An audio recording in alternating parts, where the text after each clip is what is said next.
Hello everyone, welcome to channel learn with ease. आज का topic है हमारा एडमिशन ऑफ अ पार्टनर, जिसमें हम सॉल्व करेंगे question number 12 chapter number 4 D K Goyal की बुक से क्लास 12 अकाउंट्स के लिए। तो दो पार्टनर है पी और क्यू, जिनकी प्रॉफिट शेयरिंग रेशियो है 3:2।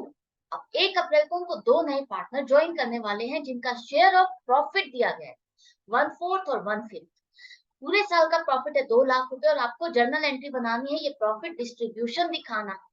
तो किस तरह से करोगे? देखो, पी और क्यू की जो ओल्ड रेशियो है 3:2 है। अब नए पार्टनर्स के आने की वजह से जो उनका शेयर ऑफ प्रॉफिट है, उसकी वजह से यहाँ पर जो पुराने पार्टनर्स है उनका प्रॉफिट शेयरिंग रेशियो चेंज हो जाएगा। क्या रहेगा वही आपको निकालना है। अब यहाँ पर आर और एस का शेयर ऑफ प्रॉफिट दिया गया है। ये शेयर ऑफ प्रॉफिट दिया गया है, यहाँ पर फिक्स्ड है कि इनको प्रॉफिट जो भी होगा उसका 1/4 मिलेगा आर को और 1/5 मिलेगा एस को, ये डिसाइडेड है। तो यहाँ पर अब आपको निकालना होगा जो पी और क्यू का है वो शेयर ऑफ प्रॉफिट क्या होगा। यहाँ पर इन दोनों पार्टनर्स का अगर आप शेयर ऑफ प्रॉफिट टोटल कर देते हो तो वो आता है 9/20। मतलब कि पूरे प्रॉफिट में से इन दोनों का प्रॉफिट कितना रहेगा? 9/20। अगर आपको इन दोनों को प्रॉफिट देना है तो आप इस फ्रैक्शन को निकाल दो।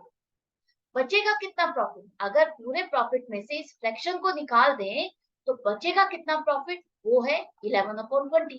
ये आपका पूरा प्रॉफिट है। मान लो एक पूरा पीस है जिसमें से आपने ये एक फ्रैक्शन निकाल दी है, तो बचा हुआ कितना है? वो है इतना प्रॉफिट बच गया। किसके लिए? पी और क्यू के लिए। तो पी और क्यू को कितना कितना शेयर ऑफ प्रॉफिट मिलेगा? अब वो तो डिसाइडेड हो गया ना आर और एस के लिए कि इनको इतना मिलेगा। ये तो चेंज हो नहीं सकता। तो पी और क्यू का क्या होगा? जो बचा हुआ प्रॉफिट है उसमें से ही इन दोनों को शेयर करना होगा 3:2 की रेशो। अब आप इस बचे हुए प्रॉफिट को डिवाइड करोगे 3:2 की रेशो में। तो पी का शेयर कितना बनेगा? 11/20 को आप इस रेशो में से मल्टीप्लाई करोगे। इस रेशो से मल्टीप्लाई करने पर क्या आएगा आपके पास? 33/100। ये नई फ्रैक्शन आ गई है पी के लिए, उसके शेयर ऑफ प्रॉफिट। इसी तरह से क्यू क्यू के पास क्या आएगा? 11/20 को अगर आप 2/5 से मल्टीप्लाई करते हो तो नई फ्रैक्शन आ जाएगी 22/100। ये नई फ्रैक्शन हो क्या है? उसका शेयर ऑफ प्रॉफिट नए पार्टनर्स के आने की वजह से। अब आपके पास चारों पार्टनर का जो प्रॉफिट है वो फ्रैक्शन में, आपको इसको रेशो में कन्वर्ट करना है। रेशो में कन्वर्ट करने के लिए आपको इन सबका डिनोमिनेटर सेम करना होगा। सेम करने के लिए आपको एलसीएम निकालना होगा। एलसीएम की हेल्प से आप इन सब की रेशियो निकाल पाओगे। तो नई रेशियो क्या आ गई है? देखो, पी की है 33, क्यू की है 22 और आर की 25 और एस की 20। आई होप आपको समझ में आ गया।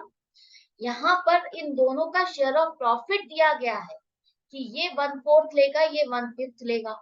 अब ये जब दोनों इतना शेयर ऑफ प्रॉफिट लेने वाले हैं टोटल में से, तो बचेगा जितना वही तो बाकी जो पुराने पार्टनर है उसमें बटेगा। तो वो किस रेशियो में बटेगा? कुछ और नहीं दिया गया, तो हम इसी रेशियो में डिस्ट्रीब्यूट करेंगे 3:2 में। तो बचे हुए प्रॉफिट को आप 3:2 की रेशियो में डिस्ट्रीब्यूट करोगे दोनों पार्टनर्स में, तो वो नई फ्रैक्शन आ जाएगी नए शेयर ऑफ प्रॉफिट के लिए। अब आपको इसको कन्वर्ट करना है रेशियो में, तो आप इसको क्या करोगे? एलसीएम की हेल्प लोगे और इसको कन्वर्ट कर दोगे, तो नई रेशियो आ गई। अभी क्वेश्चन आपका यहाँ पर कंप्लीट नहीं हुआ। अब आपसे क्या कहा गया है? इस रेशियो के अकॉर्डिंग आपको 2 लाख की डिस्ट्रीब्यूशन करनी है और उसकी जर्नल एंट्री करनी है। तो सबसे पहले देखो, ये 2 लाख रुपए अगर आप नई रेशियो के अकॉर्डिंग डिस्ट्रीब्यूट करते हो तो सबका शेयर आपके पास कैलकुलेट करके आ जाएगा। अब जनरल एंट्री क्या बनेगी? प्रॉफिट एंड लॉस अकाउंट से आप एप्रोप्रिएशन में प्रॉफिट को ट्रांसफर करते हो। जब भी प्रॉफिट को डिस्ट्रीब्यूट किया जाता है पार्टनर्स में, तो आप क्या करते हो? जो आपका प्रॉफिट एंड लॉस अकाउंट में डेबिट साइड पर आपका जो प्रॉफिट आता है उसको आप क्या करोगे? प्रॉफिट एंड लॉस एप्रोप्रिएशन में ट्रांसफर करोगे।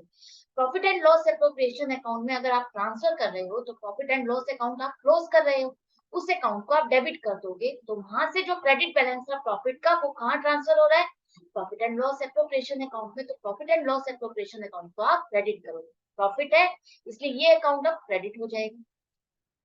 अब यहाँ से इस 2 लाख रुपए को आप सभी पार्टनर्स के कैपिटल अकाउंट में ट्रांसफर करोगे। एप्रोप्रिएशन अकाउंट को आप खत्म कर रहे हो, डेबिट कर दोगे 2 लाख रुपए से, तो ये क्लोज हो जाएगा। और ये बैलेंस बाकी चारों पार्टनर्स में ट्रांसफर हो जाएगा, जितना जितना उनका शेयर ऑफ प्रॉफिट बन रहा है नई रेशो के अकॉर्डिंग, क्योंकि आपने कैलकुलेट किया है प्रॉफिट है, इसलिए आप उनके अकाउंट को क्रेडिट करोगे। आई होप ये आपको क्लियर हो गया।